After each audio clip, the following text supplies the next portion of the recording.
Hi folks, and welcome to another Monday Mark's Market Update. Today I'm going to talk about the activity that we're finding within our team in terms of volume of sales over the last week, because it's been a very exciting and very busy week for us. Just wrapping up the week that's been with auctions, so 85 properties went to auction throughout Canberra, and that clearance rate hit 64%. Now it's worth touching on that just for a moment, the clearance rate, because there's a lot of statistics that lead up to clearance rate, which is all about a property selling prior to or at auction or immediately afterwards under auction conditions.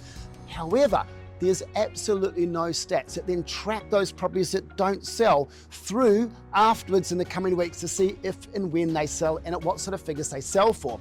Because in our experience, it's not about getting a deal on the day of auction, it's about getting the right figure and price for the sellers. And you know what? Oftentimes that's not at auction or prior to. It's actually a conditional buyer post-auction.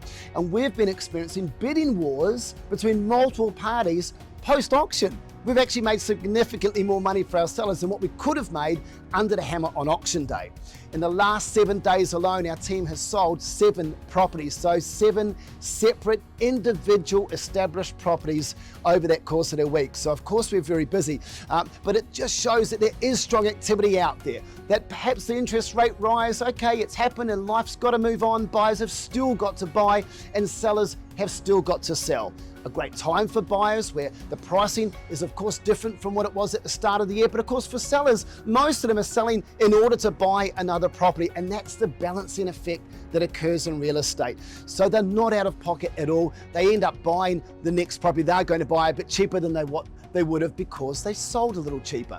So folks, there is activity in the market. We're experiencing huge volumes with 6 new properties due to come to the market over the coming days, as we've just sold the 7 in the week before. So we're flat out. I don't know what other agents are doing, but if you need a busy agent, that is certainly us. We'd love to speak to you because we think the market is great for buying and selling property. Look forward to seeing you next week.